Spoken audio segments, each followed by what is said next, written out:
아, 오늘 주제 말씀은 요한복음 3장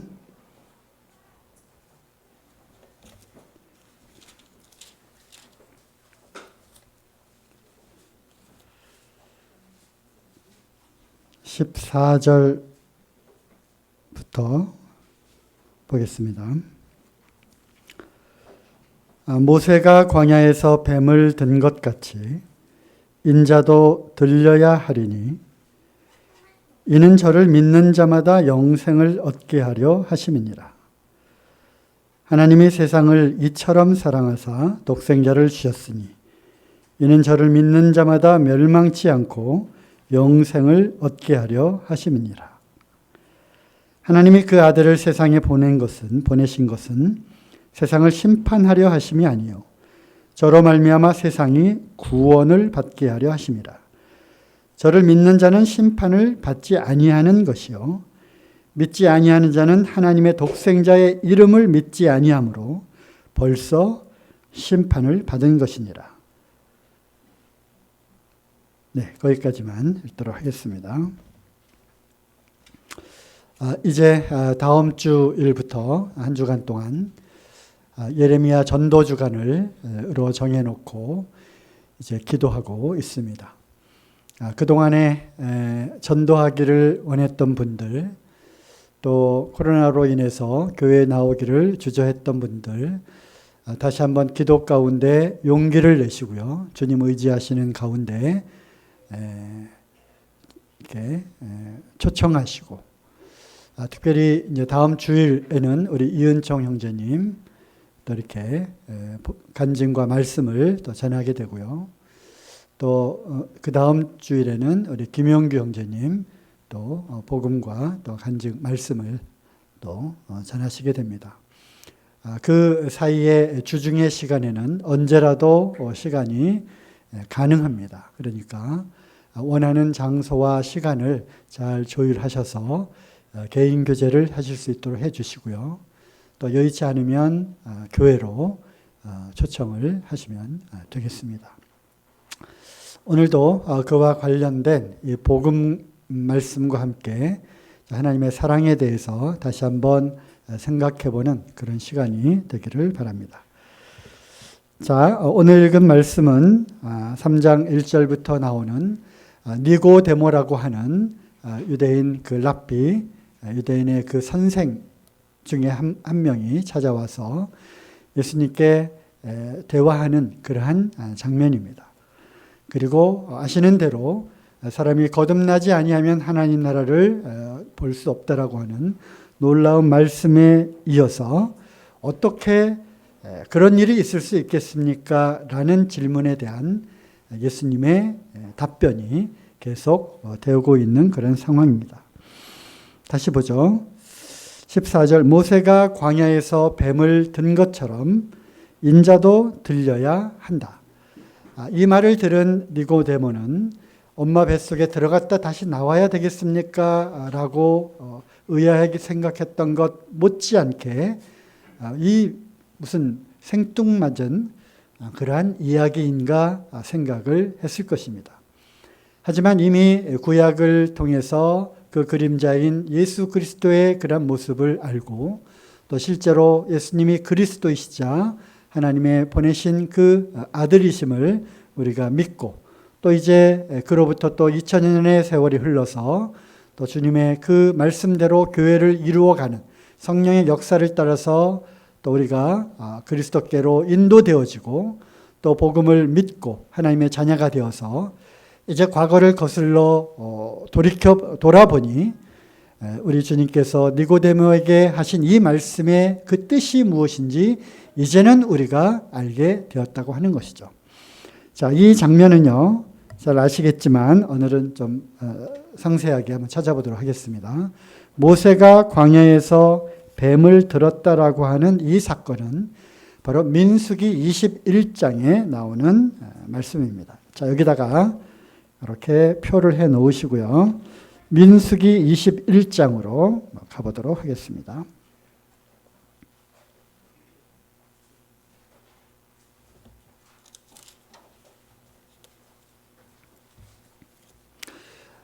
민수기 1장부터 시작해서 이제 21장에 도달하게 되었는데요. 그때까지 많은 사건들이 있었습니다.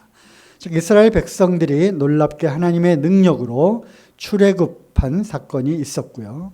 그리고 이제 홍해를 가르고 건넜을 뿐만 아니라 이제 광야에서 들어가 가지고 거기에서 하나님의 율법과 또 성막에 관한 말씀을 받게 됩니다. 그리고 이제 그것이 다 완성이 되자 이제 하나님의 궤를 앞세워서 이제 행진을 하게 되는데요. 하나님께서 약속하신 그 가나안 땅을 이제 정탐을 하게 됩니다. 하지만 그들은 불순종했고요.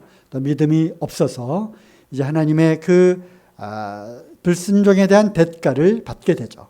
그리고 광야길로 이제 40년이라고 하는 그런 세월을 유리하게 되는데 그 중에 21장 4절부터 한번 보겠습니다. 백성이 호르산에서 진행하여 홍해길로 조차 에돔 땅을 둘러 행하려 하였다가 길로 인하여 백성의 마음이 상하니라.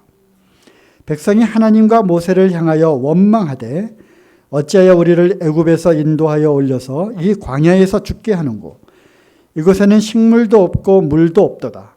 우리 마음이 이 박한 식물을 싫어하노라 하매. 자, 거기까지요. 자, 그들이 이제 광야로 몰려지게 되었는데 그들이 이제 우리를 여기에서 굶주려 죽게 하는도다 했을 때 하늘로부터 하나님께서 만나를 주셨습니다. 이제 물도 없구나, 우리는 이제 목말라 죽게 되었구나 했을 때 하나님께서 또 몇 가지 그러한 기적적인 방법을 통해서 광야에서 물, 생수를 또 공급합니다.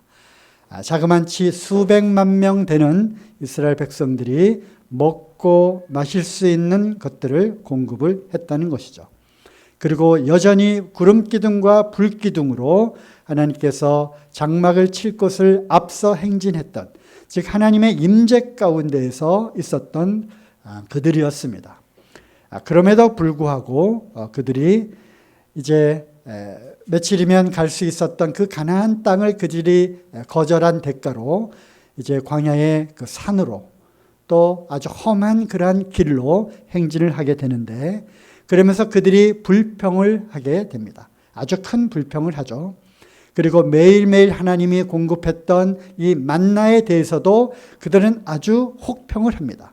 전에는 아주 꿀 섞인 과자 같다라고 하는 그런 만나에 대해서 이 박한 식물을 우리가 이제는 지겹다라고 이야기를 하는 장면입니다. 그래서 6절에 여호와께서 불뱀들을 백성 중에 보내어 백성을 물게 하심으로 이스라엘 백성 중에 죽은 자가 많은지라. 백성이 모세에게 이르러 가로되 우리가 여호와와 당신을 향하여 원망함으로 범죄하였사오니 여호와께 기도하여 이 뱀들을 우리에게서 떠나게 하소서. 모세가 백성을 위하여 기도하매 여호와께서 모세에게 이르시되 불뱀을 만들어 장대 위에 달라. 물린 자마다 그것을 보면 살리라. 모세가 놋뱀, 즉 구리뱀을 만들어 장대 위에 다니 뱀에게 물린 자마다 놋뱀을 쳐다본 즉 살리라. 바로 이 장면입니다. 그들이 하나님의 그 징계 가운데에서 하나님이 불뱀들을 이제 동원을 해서 원망했던, 하나님과 모세를 원망했던 그들을 이제 물게 해서 많은 사람들이 죽었습니다. 그리고 이제 모세를 향해서 우리가 범죄했으니 잘못했습니다. 하나님께 기도해서 이 뱀들을 다 물러나게 해 주십시오라고 그들이 회개하고 돌아오게 되죠. 그때 하나님께서 방법을 알려주십니다. 어떻게 해요? 뱀에 물린 자마다 놋뱀을 만들어서 장대 위에 높이 달고 그것을 보는 사람마다 어떻게 해요? 살 것이다. 그래서 뱀에게 물려서 이제 죽게 되었을 때 해독제를 하나님께서 주셨어요. 그 해독제는 어떤 주사 이것이 아니라 누구든지 구리뱀을, 장대 위에 높이 달린 그 구리뱀을 쳐다보기만 하면 낫게 될 것이다. 이 사건을 이제 비유로 들어서 밤에 몰래 찾아온 그 니고데모에게 예수님이 말씀하시는 거예요. 모세가 놋뱀을 달아서 뱀을 든 것처럼 누구도 들려야 하리라, 인자도 들려야 하리라. 그러면서 이어지는 말씀 다시 돌아가 보죠. 요한복음 3장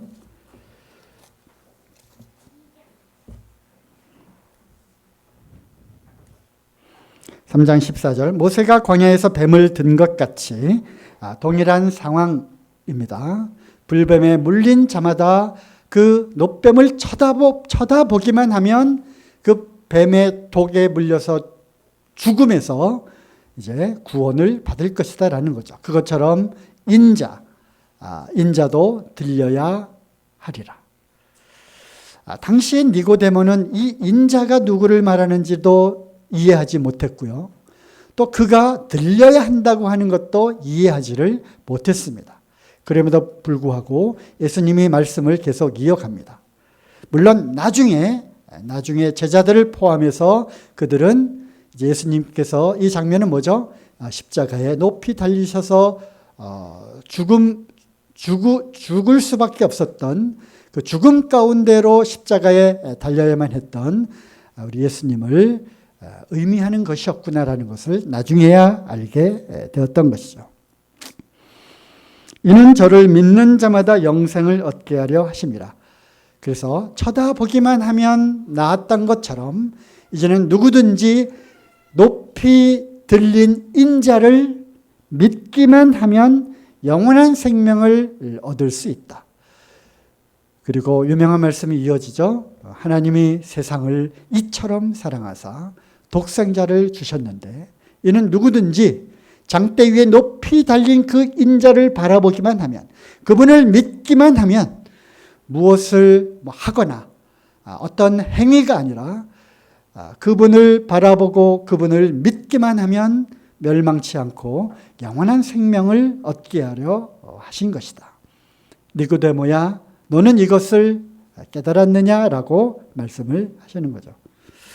사람들은 인자가 들려야 한다는 것이 무슨 뜻인지 잘 몰랐습니다.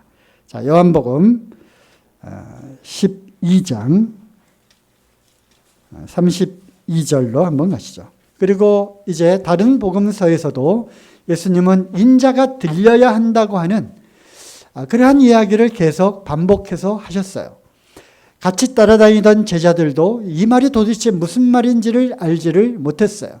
우리가 그리스도를 만났다, 이제 곧 이스라엘을 회복할 유대인의 왕이 났다라고 생각하고 그들은 예루살렘에 들어가서 이제 왕권을 갖고 이제 이스라엘을 다스릴 그런 메시아로 생각을 했는데, 인자가 들려야 하리라 계속 이런 말씀을 반복하고 십자가에 죽어야 하리라 이런 말씀을 반복하니까 그들은 알지를 못했어요.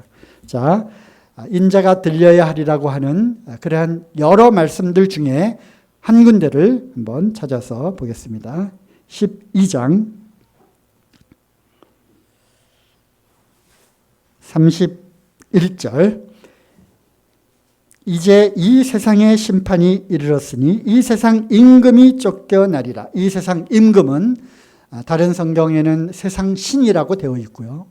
또 다른 성경에는 공중의 권세 잡은 자라고 또 되어 있습니다. 즉 예수님께서 이 마귀를 멸하시기 위해서 이 땅에 오신 것처럼, 또 뱀의 머리를 깨부수는 바로 그러한 여자의 후손으로 이 땅에 오신 것처럼 이제 이 세상 임금, 바로 사단 마귀가 쫓겨나게 될 터인데, 32절, 내가 땅에서 들리면 모든 사람을 내게로 이끌겠노라 하시니, 이렇게 말씀하시면 자기가 어떠한 죽음으로 죽을 것을 보이심이라라. 그렇죠? 인자가 들려야 할 것인데, 이 들린다고 하는 것은 바로 당신께서 어떠한 죽음으로 죽을 것인가. 즉 십자가에 높이 달려서 모세가 놋뱀을 장대에 달아서 매달린 것처럼, 그래서 누구든지 불뱀에 물린 자마다 그것을 쳐다보기만 하면 살아날 수 있는 것처럼 이제 십자가에 높이 달린 예수 그리스도, 그분을 믿기만 하면 영원한 생명을 얻게 되는 이 놀라운 구원의 비밀을 말씀해 주시는 것이죠. 그러면서 하나님이 세상을 이처럼 사랑하셨다. 바로 이처럼 사랑하신 그 사랑을 우리가 이번 시간에 다시 한번 생각을 해보기를 원하는 것입니다. 자, 로마서 5장 8절입니다. 오늘 감사 시간에는 어떻게 또 주님께서 하셨는지 하나님의 이 사랑에 대한 그러한 말씀과 또 고백들을 많이 듣게 되었는데요. 다시 한번 찾아보죠. 로마서 5장 8절, 다 암송하시는 말씀입니다. 우리가 아직 죄인 되었을 때, 잘 보세요. 우리가 아직 죄인 되었음에도 불구하고 그리스도께서 우리를 위하여, 나를 위하여 죽으심으로 하나님께서 나에게 대한 하나님의 사랑을 확증하셨느니라. 우리가 죄인 되었음에도 불구하고 하나님께서 독생자 예수 그리스도를 이 땅에 보내셔서 죽게 하셨다고 하는 거죠. 다른 또 복음서에는 착한 사람을 위해서 자기 목숨을 대신 내어줄 사람이 간혹 있을 수도 있다. 하지만 원수를 위해서 목숨을 내어줄 사람이 있겠느냐? 사람으로서는 할 수 없는 것입니다. 그럼에도 불구하고 죄인, 바로 하나님과 원수된 우리를 위해서 하나님께서 바로 독생자 예수 그리스도를 보내주셨다고 하는 것이죠. 자, 에베소서 2장으로 한번 가보겠습니다.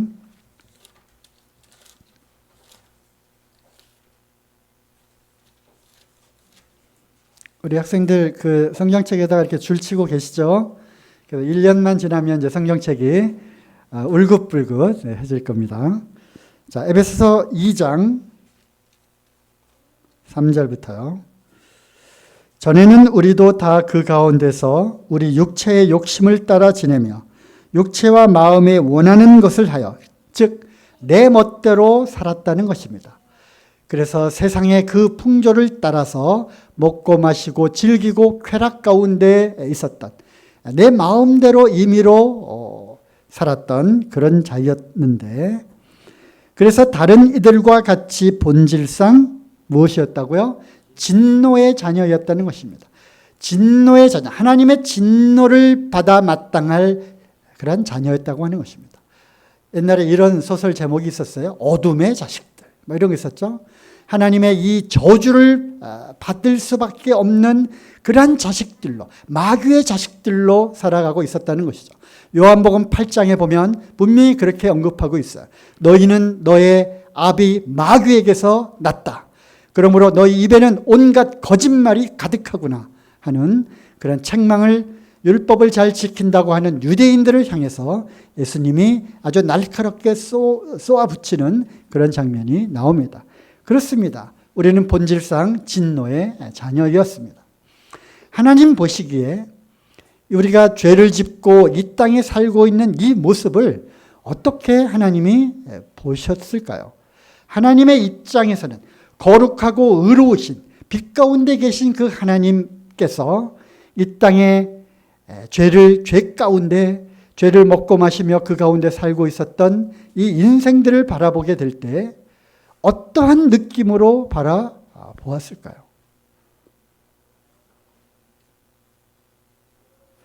저는 가끔 이런 생각을 좀 해보게 됩니다. 그리고 이 생각이 틀리지 않은 것이 성경 말씀에 있더라고요. 잘 아시는 말씀입니다. 욥기서를 한번 찾아보겠습니다.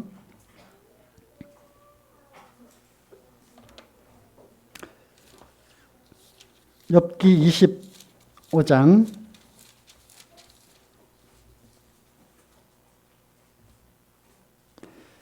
25장 4절. 그런즉 하나님 앞에서 사람이 어찌 의롭다 하며 의인은 없나니 하나도 없는 것입니다. 하나님 앞에 무엇을 어떻게 했길래 그 행함과 말과 그리고 심지어는 그 마음속에 숨겨놓은 그 생각과 마음이 하나님 앞에 어찌 하나도 책망할 것이 없는 의로운 자라고 할 수 있겠습니까? 하나님 앞에서 사람이 어찌 의롭다 하며 부녀에게서 난 자가 어찌 깨끗하다 하랴. 즉 엄마 뱃속에서 태어나지 않은 사람이 없죠? 없습니다. 그러므로 모든 사람이 어떻게 감히 하나님 앞에서 나는 깨끗합니다. 나는 깨끗합니다 라고 말할 수 있는 사람이 누가 있겠습니까? 그러면서 하나님 눈에는 달이라도 명랑치 못하고 별도 깨끗이 못하거든. 하나님께서 만들어 넣어서 이 하늘에 매달아 놓은 광명체, 달과 별과 이것조차도 빛을 발하는 그 광명체들조차도 하나님 눈에는 깨끗이 못하거든. 6절, 하물며 벌레인 사람 구더기인 인생이랴. 벌레요 구더기처럼 죄인들의 모습을 볼 때 하나님은 그렇게 인식이 되는 것입니다. 징그러운 것입니다. 더러운 것입니다. 가까이 하고 싶지 않은 것입니다. 여러분 구더기 아세요? 지금 우리 학생들은, 우리 청년들도 구더기 잘 모를지 모르겠는데요. 지금은 수세식이죠. 옛날에는 푸세식이었습니다. 푸세식. 그래서 지금 화장실이라고 하죠. 옛날에는 다 변소라고 했죠. 변소, 측간이라고도 했고요. 그리고 건물의 안에 화장실이 있었던 것이 아니라 푸세식이니까 가능하면 건물에서 멀리 떨어진, 그래서 대문가, 저 뒷간, 헛간 옆에 이런 데다가 이제 움막을 조그맣게 짓고, 이렇게 옛날에 도시에서는 이제 문도 제대로 만들었지만 시골에서는 그냥 거적으로 이렇게 가린, 거기에 땅을 파고 드럼통을 하나 묶고 다리를 걸치는 널판지 2개 딸랑 놓고요. 물론 거기에 빠지면 안 되니까 튼튼하게 해놓고 벽돌위에다가 올려놓고요. 거기다가 이제 발사를 합니다. 밑으로 푹푹푹 떨어지죠. 네, 그냥 더럽습니까? 네, 그래도 들으셔야 합니다. 건더기만 있을 때는 폭폭폭 잘 빠지지만 거기에 물과 함께 있을 때는 이게 풍덩풍덩 합니다. 어떤 때는 그 물이 튀겨서 다시 엉덩이에 묻기도 합니다. 그런 경험들 해보셨죠? 네, 많이 해보셨습니다. 60년대, 70년대 살아보신 분들은 누구나 할 것 없이 이런 경험을 해봤습니다. 우리는 이것을 변소라고 합니다. 똥통입니다. 똥통. 거기에 근데 누가 살고 있어요? 구더기가 삽니다. 드글드글합니다. 밑을 내려다보면요 꿈틀꿈틀합니다. 어떤 것들은 벽을 타고 올라옵니다.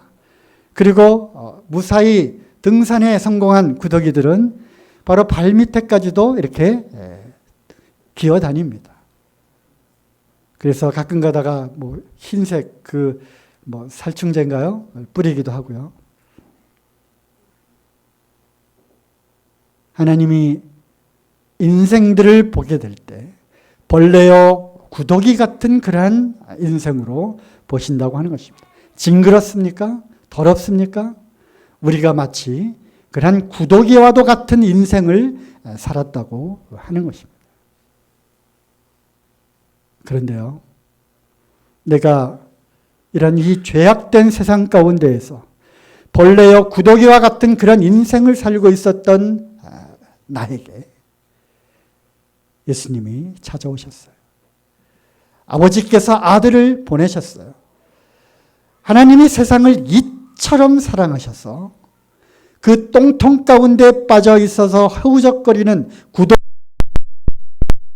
건지시기 위해서 그 더럽고 냄새나는 곳에 오신 거예요. 거룩하신 그 하나님께서 피조물 된 이 사람의 형상을 입고 이 땅에 직접 내려오신 거예요.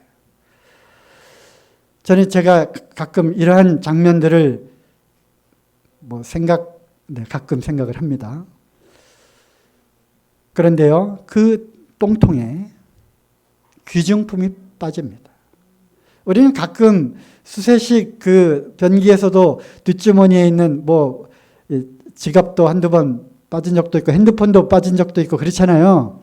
그러면 어떻게 해요? 그냥 보고만 있습니까? 얼른 더러운 물이라 하더라도 손을 넣어서 꺼내죠. 하물며 옛날 푸세식 그 똥통에 만약 그 귀한 것이 빠졌다고 생각을 해봅시다. 다이아몬드 반지가 빠졌어요. 퍽 하고 빠졌어요. 건지시겠습니까? 안 건집니까? 나에게 있어서 가장 소중하고 가장 귀한 것이 거기에 빠졌어요. 건지십니까? 네. 손을 푹 넣고 휘휘 저어가지고 건집니다. 그리고 물로 씻죠. 저는 가끔 이런 장면을 생각을 해봐요. 하나님께서 이 더럽고 음란하고 이 냄새나는 이 지구에 하늘보좌를 뒤로 하고 하나밖에 없는 독생자, 우리말로는 독생자라고 번역을 했지만 요한복음 1장을 읽어보면 말씀이 하나님이시고 말씀이 육신이 되어 이 땅에 오매 그 말씀이신 하나님께서 이 땅에 오신 것입니다. 바로 나를 구원하기 위해서 나를 찾아 오신 거예요.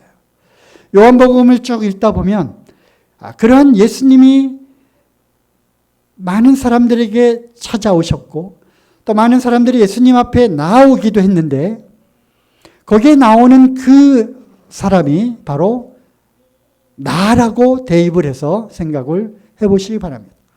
예수님 앞에 찾아갔던 니고데모도 바로 나입니다. 그래서 내가 예수님 앞에 일대일로 섰습니다. 예수님, 도저히 이해가 가지 않습니다. 어떻게 해야 하늘나라에 갈 수 있겠습니까? 나 같은 자도 구원을 받을 수 있겠습니까? 그렇게 독대를 해서 질문하는 것입니다. 내가 거듭나야 하겠다. 거듭나지 않고선 하나님 나라에 들어갈 수 없다. 이렇게 대화를 하는 것입니다. 그러면서 이 말씀을 이어서 받아야 되는 거죠. 내가 들려야 한다. 나는 이미 십자가에 높이 들렸다. 바로 너를 위해서. 우리가 아직 죄인 되었을 때 하나님께서 나를 대신하여 죽으셔서 하나님께서 나에 대한 자기의 사랑을 확증하셨네요. 하나님이 이처럼 나를 사랑하셔서 나를 찾아오신 거예요. 누구든지 그 십자가에 달리신 그 예수님을 믿기만 하면 영생을 얻는 것입니다. 또 요한복음 4장에는 누가 나와요? 사마리아 우물가에 그 여인이 나옵니다. 일부러 그 유대인들이 상종하지도 않는 그곳에 일부러 찾아가셨어요. 유대에서 갈릴리로 가려면 많은 길들이 있는데 하필이면 그 사마리아 땅을 지나간 거예요. 그 여인을 염두에 두셨어요. 찾아가셨어요. 너는 남편이 5이나 있구나. 지금 같이 사는 남자도 네 남편이 아니지? 그 여인에게 손가락질 받고 있었던 그 마을에서 가장 창피하게 살고 있었던 그 여인에게 찾아오신 거예요. 요한복음 5장에는 누가 나옵니까? 베데스다 연못가에 38년 된 중풍병자에게 찾아오는 거예요. 38년 동안이나 거기서 기다리고 있었던 기다리고 그 여인에게 그 중풍병자에게 찾아오셨어요. 무려 38년. 그러면서 물어보시는 거예요. 내가 낫고자 하느냐? 내가 낫고자 하느냐? 지금 이 자리에 이 순간에 예수님이 여러분 앞에 찾아오셨어요. 그리고 질문하시는 거죠. 네가 정말 낫고 싶으냐? 그럼 그렇게 살아가던 그 죄인된 너가 거기에서 구원받고 싶으냐? 영원한 생명을 얻고 싶으냐? 멸망당하고 싶지 않느냐? 그렇게 나에게 찾아오시는 거예요. 8장에는 누가 나옵니까? 간음하다가 현장에서 잡힌 그 여인 찾아옵니다. 물론 그 사람들이 예수님께로 끌고 왔지만 예수님이 그 간음하다 현장에서 잡힌 여인에게 찾아오신 거예요. 그리고 말씀하시죠. 나도 너를 정죄하지 않겠다.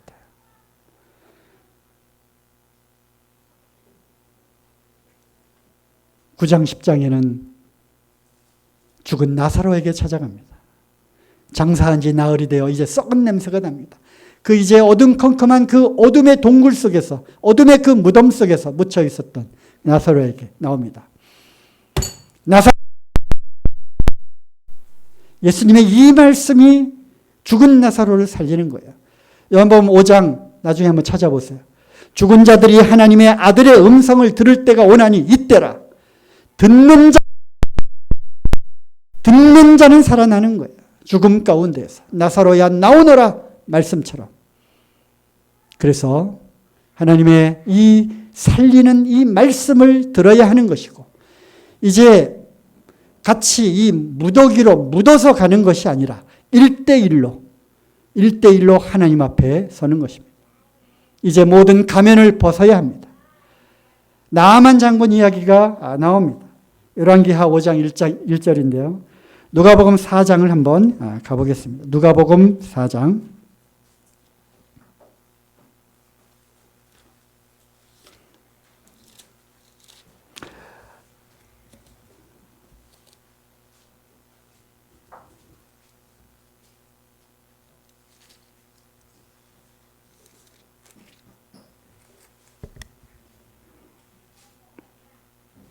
네,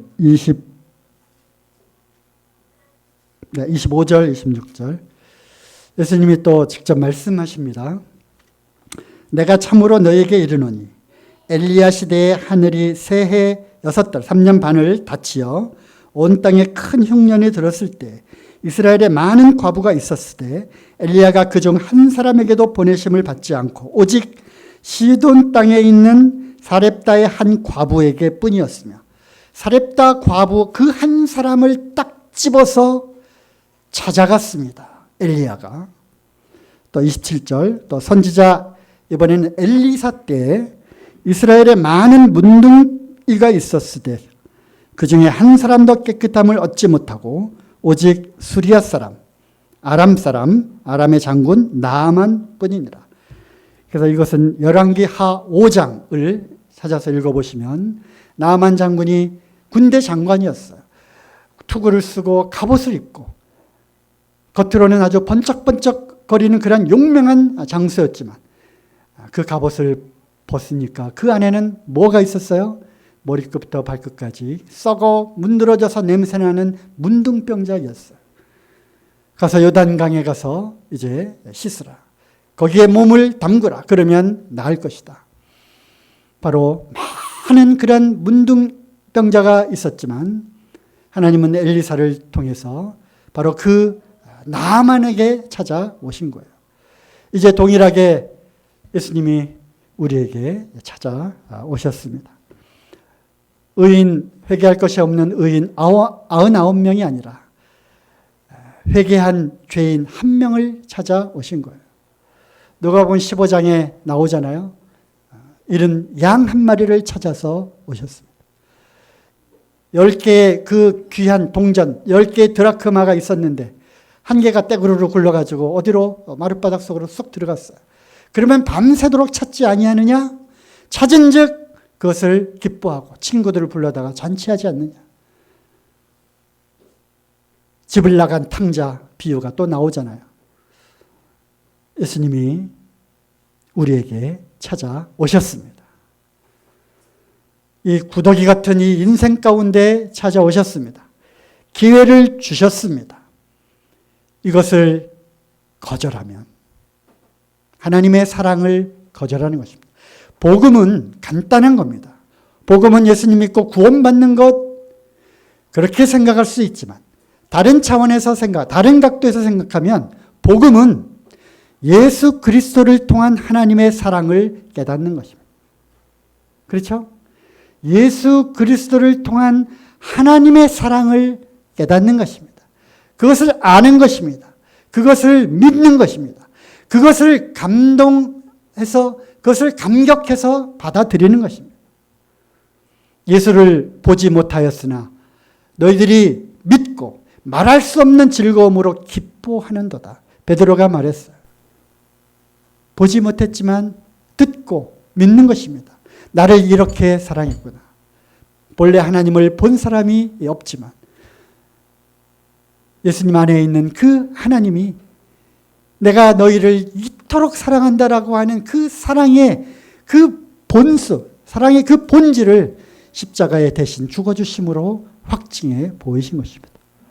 이 사랑을 받아달라. 내 호소하는 것입니다.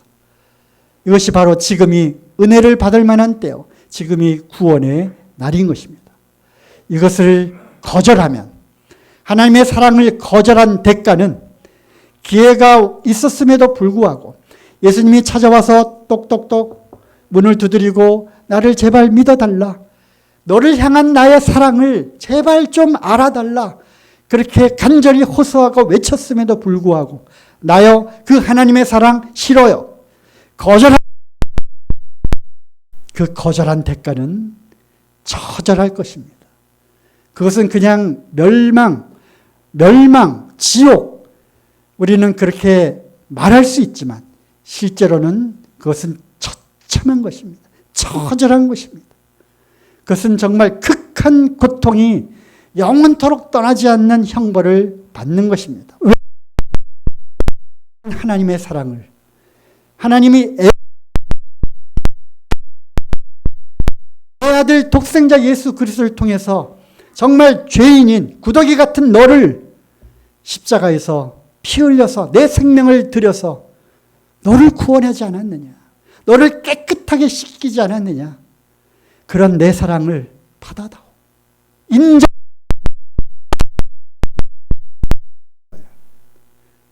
그러면 어떻게 해야 됩니까? 나를 위해서 그렇게 해주셨다니 정말 감사합니다. 감격스럽습니다. 믿습니다. 그렇게 해주셨다니. 그러면 하나님 하늘에서 보시고 어떻게 생각하시겠습니까? 고맙다. 고맙다는 거예요. 믿어. 그 사랑에 우리는 감격하고 감동해서 우리가 신앙생활을 하는 것입니다. 그 사랑은 로마서 8장에 나오잖아요. 그 어떠한 것도 그리스도와 맺은 그 사랑에서 끊을 수 없느니라. 끊을 수 없습니다. 아들을 주신 이가 어찌 그 다른 모든 것을 은사로 주지 않겠느냐. 아들을 주신 이가 그 어떠한 것도 이제 보너스로 추가로 주시지 않겠느냐. 모든 것을 주시는 하나님의 사랑이에요. 그 사랑에 감동하는 것입니다. 감격하는 것입니다. 그 사랑을 우리는 전하는 것입니다. 이제 다음 주부터 기도하시고요. 전하시고요. 이 하나님의 사랑, 아들을 주시기까지 사랑하신 그 이토록 사랑하신 그 극진한 사랑은 어제나 오늘이나 동일합니다. 그 사랑으로 지금도 우리를 사랑하십니다. 그러므로 이 사랑 가운데 거하라고 아까 말씀하셨죠? 그 사랑 안에 거하는 것입니다. 우울하시다고요? 우울하시다고요? 왜 이렇게 요즘 우울한 사람들이 이렇게 많습니까? 이 하나님의 사랑을 모르기 때문에 그런 것입니다. 아버지의 사랑이 여전히 독생자를 주신 그 사랑이 지금도 오늘도 매 순간순간마다 우리를 잡고 있는 것입니다. 그 사랑 안에 우리가 살고 있는 것입니다. 그런데 뭐가 그렇게 우울합니까? 사람이 뭐가 그렇게 두렵습니까? 또 우리가 첫사랑을 또 왜 그렇게 쉽게 잊어버렸습니까? 내가 구원받았다. 뛸 듯이 기쁘다. 이제 주님을 위해서 모든 것을 다 드릴 수 있다. 나의 모든 것을 다 드릴 수 있다. 주님 부르시면 나는 어느 곳에도 달려가겠습니다. 선교사로 가겠습니다. 모든 것을 다 주님을 위해서 살겠습니다. 그렇게 결심을 했건만 이제 세월이 흘러 그 사랑이 희미해졌습니까?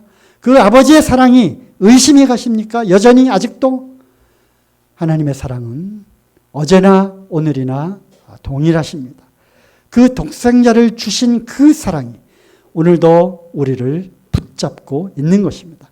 이 사랑 안에서 우리는 살아가는 것입니다. 그 사랑에 감사함으로 그 사랑을 느끼면서 그러므로 두려워할 것이 없는 것입니다. 그리고 이제 우리의 모든 것을 다 드려서 주님을 섬기는 것입니다. 이제 전도주간을 맞이하게 됩니다. 그 전도주간은 다른 사람들을 위한 시간일 수도 있지만 우리 자신을 돌아보는 시간이기도 합니다. 회개하는 주간입니다. 첫사랑을 회복하십시오. 이 사랑을 다시 회복해야 하는 것입니다. 그리고 기도 주간입니다. 기도하십시오. 하나님과 긴밀한 그 기도 가운데 다시금 사랑을 회복하시고 영성을 회복하시고 이제 죽어가는 영혼들을 위해서 기도하는 것입니다.